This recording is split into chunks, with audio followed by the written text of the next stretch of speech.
Hello, and welcome to the CommanDorks. I'm Beef. I'm Tarren, and today we're bringing you the first video in our second cycle. That's right. As we mentioned last time, the first video of each cycle will be a showcase of personal decks that we play and enjoy. Next, we'll follow up with stream gameplay piloting these decks. And finally, we will return to each deck to talk about how it's changed since our initial discussion.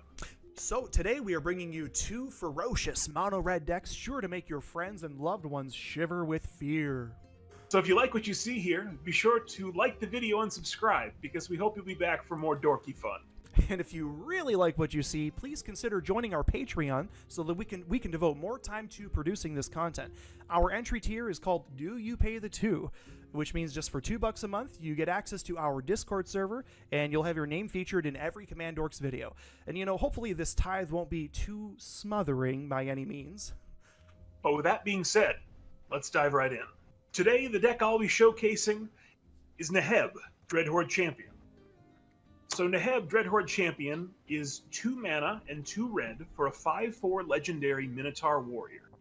When Neheb, Dreadhorde Champion deals damage to a player or planeswalker, you may discard any number of cards. If you do, you draw that many cards and add that much red mana to your mana pool, which doesn't empty as steps and phases end until end of turn. So, the first version of this deck that I built was called University of Phoenix, and it was intended as an homage to a D&D character I played, a death-defying Minotaur known as, colloquially, as the Phoenix. So as such, I built the deck around this legendary Minotaur, and I put 20 foil Phoenixes in the deck. But I quickly figured out that a lot of the Phoenixes really suck. So I just kept slowly whittling Phoenixes down to just the ones that were useful and conducive to what Neheb really wanted to do. So today I'm showcasing the updated and improved form known as Deeper and Deeper, Way Down. Maybe some of you get that reference. Thankfully, building the deck with these Phoenixes taught me how to pilot Neheb correctly. So as the name implies, we're going to have to dig deeper and deeper, way down. Deeper and deeper, way down. Deeper and deeper, way down. Way down. Deeper and deeper, way down. If we want to find the key pieces to clinch victory. So, to start us off, our mana base. I'm running 30 lands, 18 of which are basic, and a few other relevant single lands, including 2 cycle lands, Command Beacon, Gaia Reach Sanitarium, the red and colorless artifact lands, Great Furnace and Darksteel Citadel, as well as Demolition Field and Rogue's Passage. For ramp, for a mono red deck, this deck does ramp quite well. We're showcasing some big pieces. I've got a lovely proxy Jeweled Lotus that starts things off pretty fantastically if you can get that in your opening hand, because that means a turn 1 Neheb. And that's a good time. Other pieces include, of course, Soul Ring, Wayfarer's Bauble, Liquid Metal Torque, and Coveted Jewel. We'll get back to Coveted Jewel later, I guarantee it. The section of them that include rituals would be Seething Song, Jeska's Will, Mana Geyser, Descent into Avernus, Simeon's Spirit Guide, Dockside Extortionist, and I'd be remiss if I didn't mention Neheb himself. He generates a great deal of mana. Card draw. Obviously, Neheb is also really strong when it comes to card draw. As an example, a piece that I would say really goes well with Neheb's card draw is Squee Goblin Nabob. Now, Squee might not look like an obvious choice, but in Neheb and in mono red, filling your hand is not easily. So having a card like Squee Goblin Nabob that you can discard every turn. Means you're always going to be drawing one more card and making one more mana every single time. And that adds up. It can add up big time. Some other pieces that are also pretty similar to the effect that we're looking for here.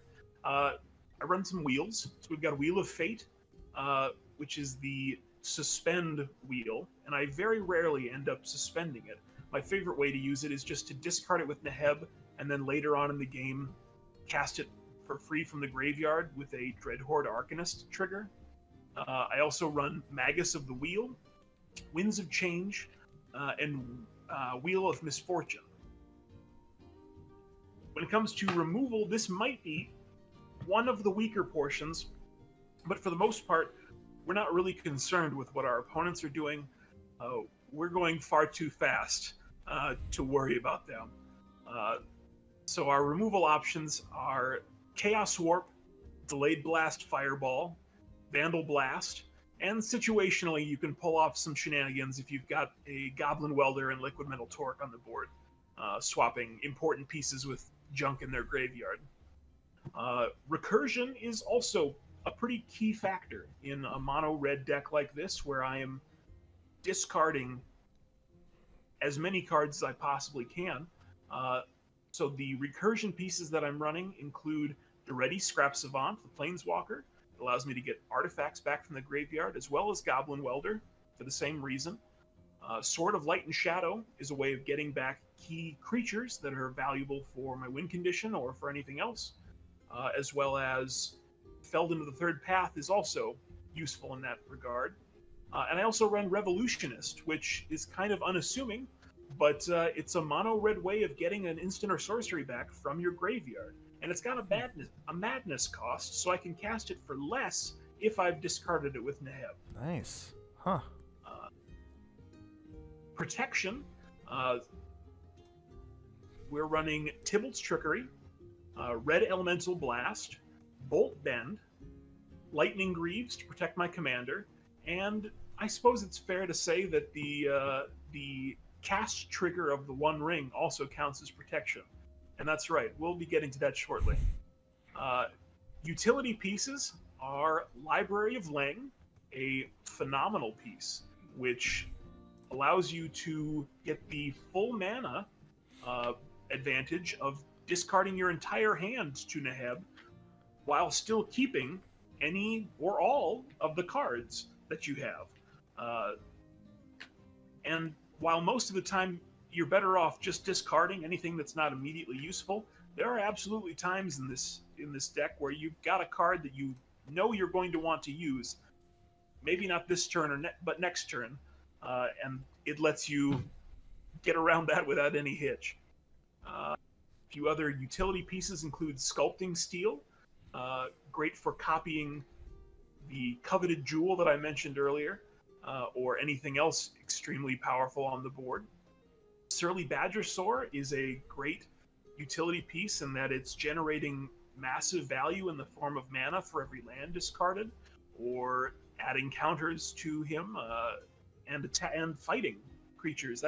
I suppose he's technically another piece of removal. I didn't even think about him like that at the time. Yep. But valuable removal at that. And I'll also mention my Phoenixes, the 5 survivors who've made the cut. The 5 Phoenixes, I'll just say their first name. The second name is Phoenix in all of their cases. It's Flamewake, Everquill, Rekindling, Skyfire, and Nemesis. Now, the key feature that factored into all of them was that they had to either be beneficial to my existing Neheb strategy, or I needed to be able to get them out of my graveyard very easily to then allow them to start pressuring my opponents. So that's where they all fell down. Everquill is a great example in the fact that it can mutate onto my commander and give it flying, so a little bit of evasion. Wow. And making good on the original promise of the Phoenix portion of the deck, allowing my commander to be a Phoenix himself is also perfect for me, at least flavor-wise. and the rest are really just great at coming back from the graveyard, sometimes even for free. The key pieces, I've got 2 trios.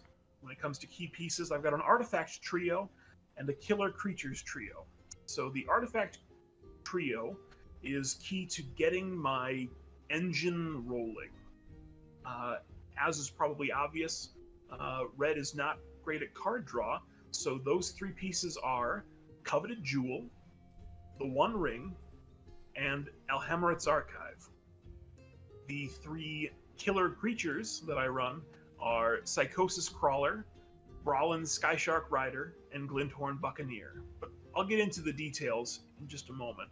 For multi-purpose cards, I'm running Conspiracy Theorist, Containment Construct, both of which are pieces that allow me to cast spells. Actually, let's be more accurate. They say that when you discard a card, you may choose to exile and then cast that card from exile. So it's a great way to, again, get the mana value of discarding a card as well as a replacement card from Neheb's ability while still allowing you to cast the spell that you discarded. And they are phenomenal pieces that really can turn the tide for you. I'm also including it for multi-purpose Gamble and Reckless Handling, simply because they can get different things depending on what I need at the moment. Synergies and combos, I am actually running a couple, technically 3 infinite combos in this deck, and I don't run a lot of infinite combos, so those are Kiki Jiki plus Combat Celebrant, or Kiki Jiki plus Zealous Conscripts, and the one that I really like, the one that's a little more thematic and a little bit more of a couple hoops to go through, but it's more fun, is to run Morag, Fury of Akum, and also get a Scare Tiller on the board, and start bringing back 1 land every combat, and start a chain of infinite combat steps with those. So I like that one because it features Morag, who's also a Minotaur, so we get some good theming going. But the real fun of it here, let's get into the piloting, the meat and potatoes. So the goal of this deck is to get as many damage triggers with Neheb as possible. Discarding and drawing as many cards as possible to build up mana and card advantage. So first, we have to get in for combat damage on a player or planeswalker. Thankfully, Neheb has Trample, so we only have to get in for 1. And when we include protective equipment or evasion pieces, such as Commander's Plate, Key to the City, Basilisk Collar, or Everquill Phoenix. Basilisk Collar is an interesting one that maybe you wouldn't consider, but giving my commander Death Touch, in addition to its trample, means that it only has to deal 1 damage to any blocking creature to kill it. Yep. So they're going to have to throw at least 5 creatures in front of Neheb in order to prevent you from getting your trigger. Yep. So and it's Death Touch can be pseudo evasion many times too if people don't want to block with whatever they got out there. So, yep. As I said, Basilisk Collar, Everquill Phoenix, or Rogue's Passage, and we can guarantee that we get in for at least 1 damage and get our trigger. We effectively have 3 ways to maximize these triggers. The first of which involves granting Double Strike. So we've got 3 ways to do that in the deck. That's the Sweeping Cleave portion of Two-Handed Axe, Twinferno, and Spectacular Showdown. Spectacular Showdown's great because it puts it as a counter on your creature, so it's not just a single turn. And as an added bonus, if you're casting it late game, you can use it to just goad the entire board. Oh. It can be deadly in its own right. Jeez. The second facet of taking advantage of this is additional combat steps. So I mentioned Combat Celebrant and Morag Fury of Akum. Obviously, those are the creature options for giving us additional combat steps, but we're also running Relentless Assault and Seize the Day. So lots of ways for me to dig into an additional combat step, which is just going to chain us that much further and that much deeper. So the third facet of this strategy is about filling up our hand so that we have as many cards in hand to discard every single trigger. And that's where the previously mentioned artifact trio come in. Obviously, Hemorrhoid's Archive says that every card you would draw besides the first card you draw each turn becomes 2 cards. So Neheb gets progressively more and more effective as you start building up your hand.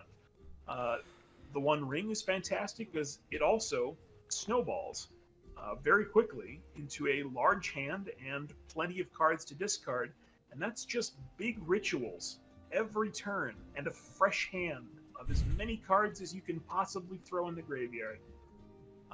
The third, and the one that we've mentioned a few times, is the Coveted Jewel, one of my personal favorites. Gives my opponents a little bit of agency, a chance to partake in the spoils of my my ramping and card draw, but it also gives me an opportunity to then steal it back and draw 3 more cards. So sometimes it's a little too tempting for my opponents. Once we have a full hand, or sometimes a very over full hand, there are many times where I've found myself with 15, 20, 25 cards in hand. Well, now we need a way to clinch this victory, and that's where our creature killer trio comes in. As I previously mentioned, Psychosis Crawler says that every time you draw a card, each opponent loses 1 life, and both Brawl and Skyshark Rider and Glinthorn Buccaneer say that whenever I discard a card, they deal a damage to you. And I can't tell you how satisfying it is to say, I end the turn, I discard 30 cards, win. Oh, dear. God. So, when we get that damage and trigger Neheb's ability, we typically want to discard as much of our hand as possible. The idea is to discard anything which is not either fueling our card draw or engaging our Neheb strategy. Many of the cards I run are intentionally narrow, so that their value is immense in the right moment, and when it's not that right moment, we don't have to think twice about pitching them. A few good examples of this are Shattered Perception, Change of Fortune, Wheel of Fate, any of our Phoenixes. In the right moment, a Change of Fortune can draw me so many cards if I've had a few combat steps that turn. But a lot of the time, it's just going straight to the graveyard, and that's fine, because we just want to be digging. We just need to keep digging. You just got to get out there and keep digging and digging and digging. I'm tired of this, Grandpa! That's too damn bad! That's the bulk of Neheb. Weaknesses and challenges are probably mostly control strategies, but that's okay, because Neheb is still going to try to make those blue decks cry, and he can go so fast that he makes blue decks look white by comparison. But that's what I've got. That's my showcase. That's Neheb, Dreadhorde Champion. You'll get to see it in action in our next video. But for now, let's go over to Tarren and let him tell us about his deck. All right, so I'm running Zirilan of the Claw, and the deck name is Drag Queens. So here's the pitch for the deck. The library, their curtain. The battlefield, their stage. These scaly queens put on a show of fiery flamboyance and proudly sashay in the skies, enough to make far-right evangelicals cry. And like all drag shows, these queens need a proper DJ. And what better DJ than Zirilan of the Claw, who can call upon any of the crowd's favorite queens on a whim? Who can forget big names such as Ancient Copper Mama, Yas of the Peaks, Inferno of the Star Struts, and, of course, Lady Laughless herself. I hope you brought some water, because these feisty worms are going to turn up the heat and have no shame in showing off all their flair. Dragon Slayers beware, because these queens will be the ones doing all the slaying. This is a dragon tribal deck that is centered around cheating out big flying threats with Zirilan while generating a ton of value and dealing a ton of damage. But to compensate for Zirilan inevitably being removed, this also packs a ton of ramp to just help get dragons into play via hard casting as well. So Zirilan of the Claw. He is 3 and 2 red, a 3/4 card on the reserve list. So the text that you see on screen is going to be updated via the Oracle text. But he is technically a Vyashino Shaman. He has an ability for 1 and 2 red and tap to search your library for a dragon permanent card, put that card onto the battlefield, then shuffle. That dragon gains haste until end of turn, and then exile it at the beginning of the next end step. So a couple key notes about his ability. My opponents don't get to know the dragon I'm choosing until it resolves. And another thing is the delayed trigger portion of the ability can be responded to too. So I'll explain why that's important later on when I go over a few other pieces. And then if I manage to, if I wait and activate his ability during an opponent's end step right before my turn, I basically net 2 dragons if I activate him on my turn, which can play into some combo sort of synergies there. So mana base, not a lot to say here. These are just 22 mountains. Made sure to include plenty of basics because one of the lands in this deck is Valakut, the Molten Pinnacle. So I really want to make sure I have plenty of mountains in order to get that online later on. And then another one is Darksteel Citadel, which can synergize with things like Goblin Engineer, or, you know, it's another artifact for Inventor's Fair, which I also have.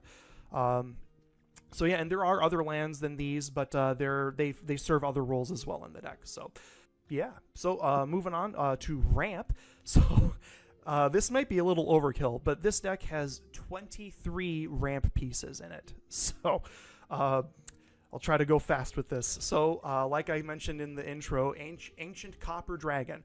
This is probably the best ramp piece in the deck, I want to say. I mean, it's kind of a gamble, but the fact that if I pull Ancient Copper Dragon with my commander, it getting haste is a really powerful combo, just being able to ideally net a bunch of treasures right away from that.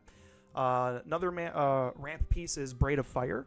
So floating mana during the upkeep can be have plenty of things to dump it into, my commander being one thing, but there's also plenty of dragons that have fire breathing, quote unquote. And then artifacts that have abilities as well, like Endless Atlas and Quicksilver Amulet. Another ramp piece, Cavern Horde Dragon. It's a newer one. You know, I don't know why they didn't just make this another version of Smaug. I know he's represented on There and Back Again, but why didn't they just give him a actual creature? Anyway, side rant.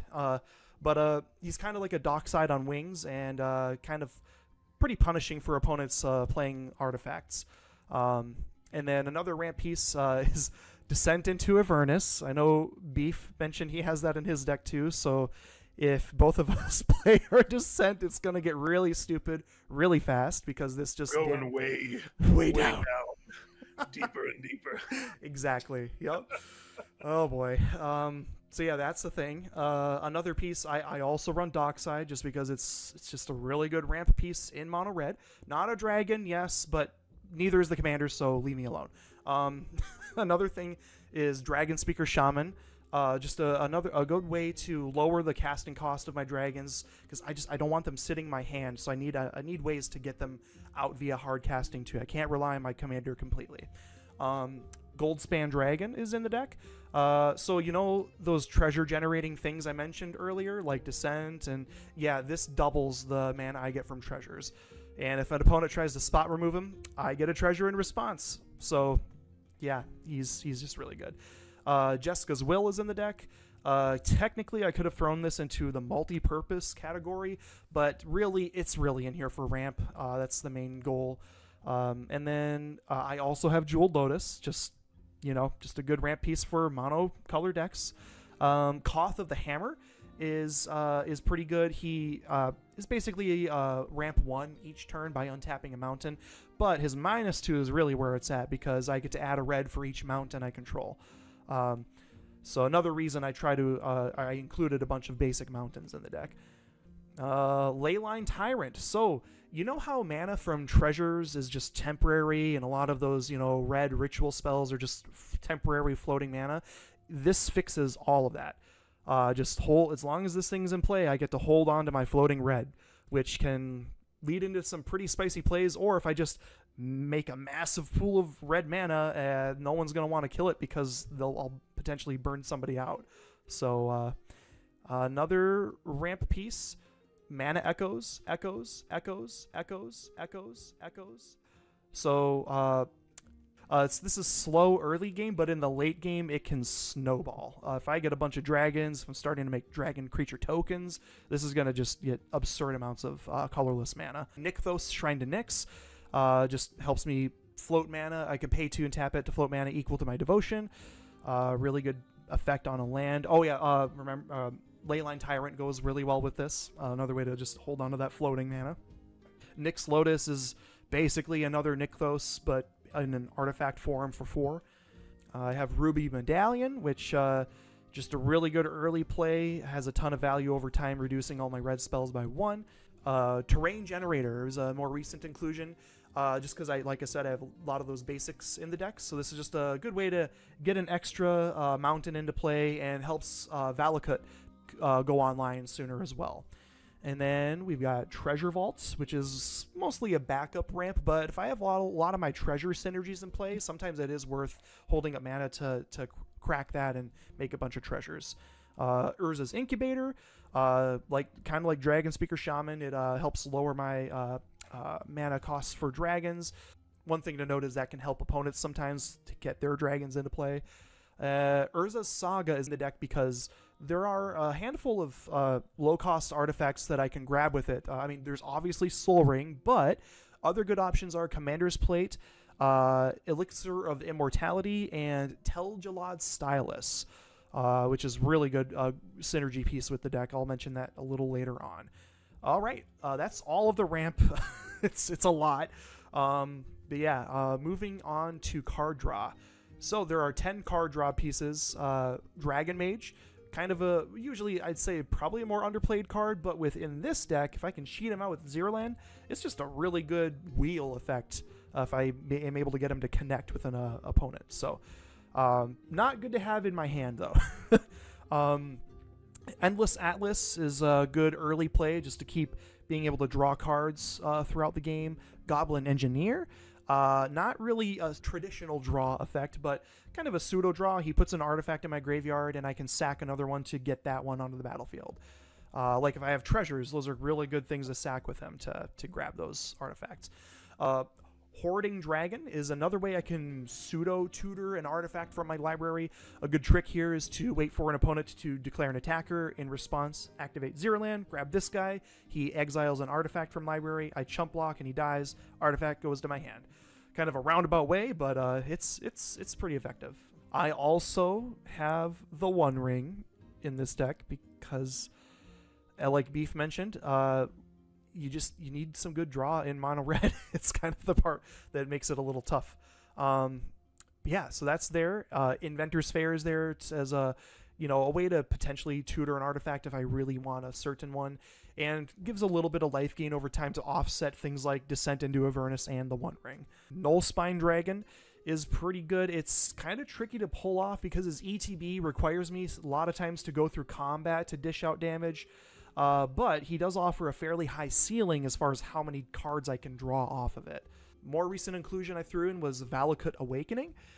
Just a solid draw spell that can also count as a land in the deck, tapped land, but still. It's really good because it helps me put dragons in my hand back in my library. That turns them online again for Zirilan to grab them with his ability. So and then draws me, hopefully, cards that are more useful for me. I've got Vanquisher's Banner in there. It's an Anthem effect, but somewhat slow draw engine, but can add up over time. And finally, I have War Room, sort of a backup draw on a land. That's all the draw effects. Removal. So there are 12 removal pieces. Balefire Dragon is one of the big ones. It's basically a board wipe with wings. It's just easy to tutor out with Zirilan, and more times than not, wipes an opponent's board. Doubly great if I can stop it from being exiled and just keep wiping people's boards. Blasphemous Act. I threw this in more recently because it synergizes with a dragon I have called Wrathful Red Dragon. So Wrathful Red Dragon's 5/5 flyer. Whenever a dragon you control is dealt damage, it deals that much damage to any target that isn't a dragon. Blasphemous Act deals 13 damage to all creatures. So if I have 5 dragons in play, they each get 13 damage. That's 5 triggers to dish out 13 damage. So yeah, pretty good. Blood Moon, so not I included this in removal, not true removal, but in the traditional sense. But as long as it's in play, I mean, everyone's non-basics are effectively removed, right? Unless I'm facing another mono red deck, beef. And if we have like a mono red off in the stream, I might actually swap this out with something just because it's a completely dead card otherwise. So we'll see. I also have Chaos Warp, just, flexible removal. Dracuseth, Maw of Flames. He's got an attack trigger, good for removing weaker creatures on board. Also another way I can kill my Hoarding Dragon. Hellkite Tyrant. It's not my primary win strategy, but it does have that win con built on. So if I, generate enough treasures, or if, I manage to steal a bunch of artifacts, it's a potential win con. Killmouth Dragon. If I'm stuck with a bunch of dragons in my hand, this guy's good to grab with Zirilan because his Amplify effect depends on having dragons in my hand. And he's just either a heavy hitter, or I can tap him to use his ability to spot remove something with damage. Sarkhan Dragon Soul, kind of a removal. Like, his +2 is 1 damage to each creature, so it gets rid of like 1/1 tokens, and he presents a lingering win con if I ult with him, getting all dragons from my library into play. Shatterskull Smashing is just a flexible spot removal, which also serves as a untapped pain land. Steel Hellkite is there for dealing with permanents that red is not typically good at managing. Enchantments. He's good at wiping out tokens too if you choose 0. Valakut the Molten Pinnacle. Takes a little while for it to go online, but when it does, whenever a mountain enters, I'm dealing 3 damage to something. So Vandal Blast, like Beef has this in his red deck too, just solid artifact board wipe. Recursion. Command Beacons there, just in case the commander cost gets too high. Elixir of Immortality is a good way to, red has all of those discard effects, so this is just a good way to shuffle everything back into the library. So if my dragons die... What's that? I use Campfire in mine. Yeah, yep, Campfire is another good one. I've gone back and forth between the two, but I've stuck with Elixir. But, yep. Endless Sands is a land that lets me pay 2 to exile one of my own creatures. It's just a way to stop my commanders, a delayed trigger from exiling the dragon that's pulled with him. And then I can activate its other ability to bring those creatures back to my hand. Hellkite Courser, similar to Command Beacon, serves as a way to get my commander back into play or get around the commander tax. And with effects like Sundial of the Infinite or Conjurer's Closet, I can avoid my commander going back to the command zone. Protection pieces, I've got 5. I have Cavern of Souls, which is kind of a stack protection. Commander's Plate, just really good in monocolor to protect a commander from all other colors. Lightning Greaves, Tybalt's Trickery is there to stop Cyclonic Rift, pretty much. World Gorger Dragon, combos with Valakut.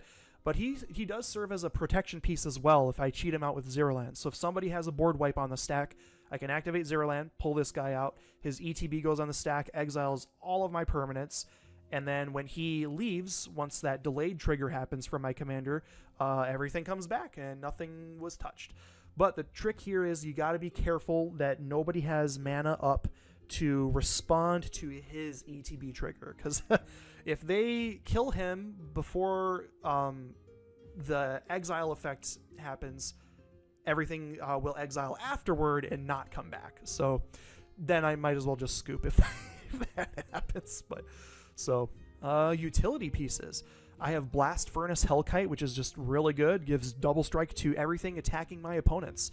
Oh yeah, so I've got an artifact trifecta as well here, Beef.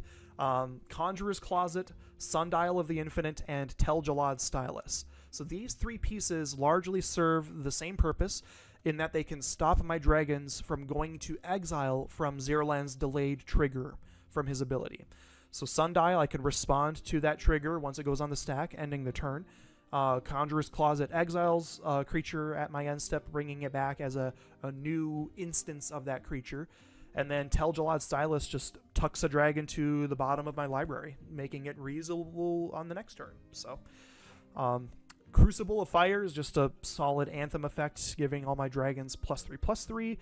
Dragon Tempest is kind of a kind of a backup commander in that all my dragons get haste when they enter, and it does that ping effect too when they enter, damage equal to dragons I control. Fiery Emancipation is a very big play potentially. If I already have a good board state, I just drop that and swing through. There's other things that goes well with too. Fiery Emancipation with Descent into Avernus is just really, really stupid.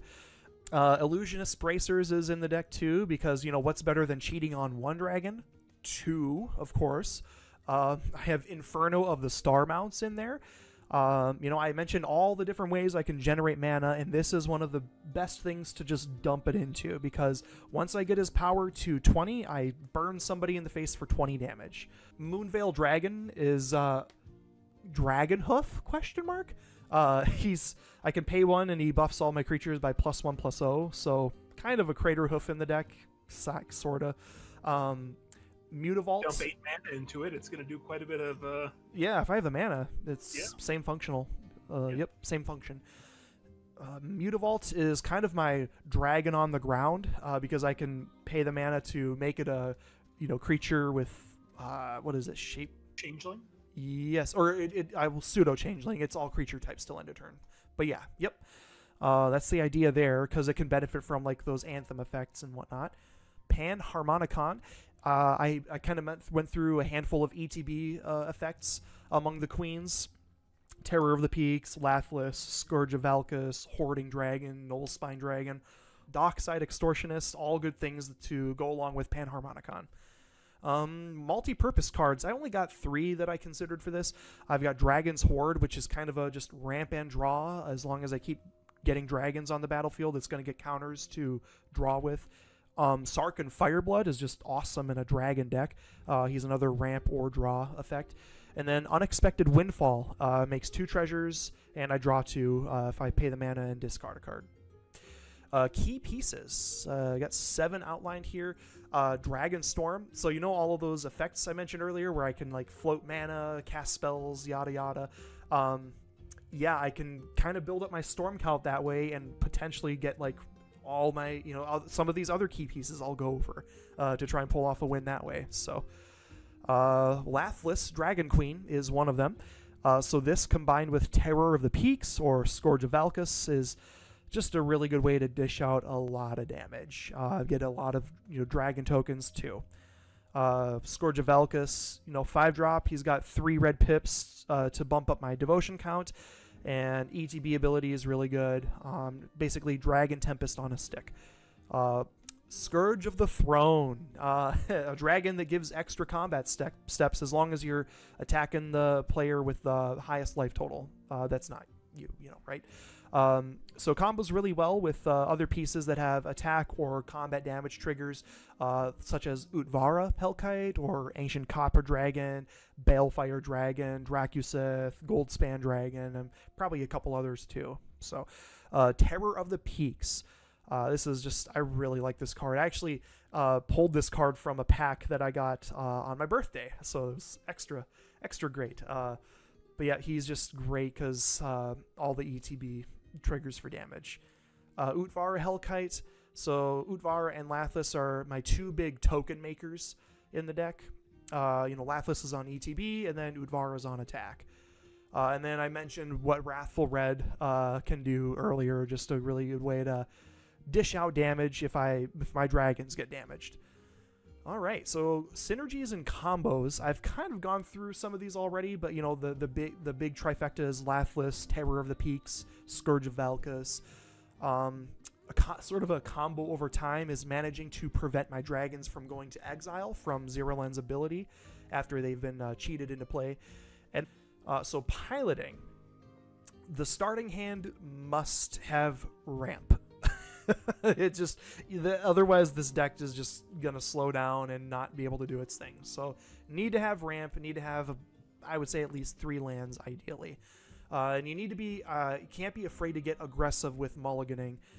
So that's, you know, when we play our streams, I'm just gonna make sure to mulligan until I get a hand that has some ramp and lands to get things going. You know, and if I can manage to activate my commander at least once, ideally the rest of the pieces fall into place. You know, if I can get like a ton of treasures from Ancient Copper Dragon or ton of draw, hopefully that at least one time will get things online. And sometimes I have to decide between being aggressive versus reactive with Zirilan's ability.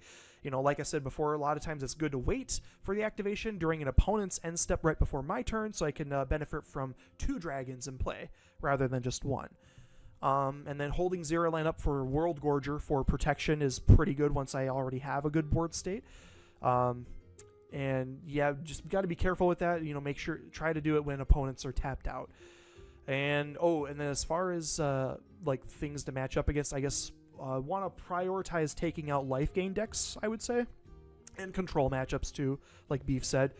Just don't want them to get too far ahead as far as damage is concerned, because Beef, you know, his commander can do commander damage pretty reliably, whereas this isn't about commander damage. This is about burning the face and just swinging with really big threats. So I don't have really commander damage to rely on here. Weaknesses or challenges. So things that stop me from searching my library. So Opposition Agent or Ashiok Dreamrender can really slow me down. Artifact Hate is also pretty difficult because a lot of my ramp and draw is artifact reliant. Fog effects are annoying. Things that just stop combat damage from happening can slow the deck down, but I do have a decent amount of ways to burn the face, but sometimes those are a little more tricky to pull off rather than just getting to swing all the time. Being unable to recycle or save my dragons from going to exile, if that happens too much, it can be a bit of a drawback. Not being able to fully capitalize on my dragons' effects. Good example of one of these things is rolling a 1 or 2 with Ancient Copper Dragon, and then just seeing it go to exile afterward, and it's like, waste. Anyway, it's happened before. It feels really bad. And then this is probably true for many red decks, but burnout is kind of something to be mindful of. Just, you know, playing all your stuff right away and then not being able to refuel somehow can get a little, put you in a bind. So, but yeah, so that is Zirilan. So yeah, that's a wrap for the decks. So if you liked what you see, again, please like and subscribe. It'll help out the channel a ton. And yeah, I suppose we'll hopefully see you at the stream for some gameplay of these 2 decks. We'll see if we can find a couple other red decks. I don't know. Do we want a 4 red deck red off? That might be fun. Too much, but you'll have to tune in to find out. So we hope we'll see you at the next one. All right.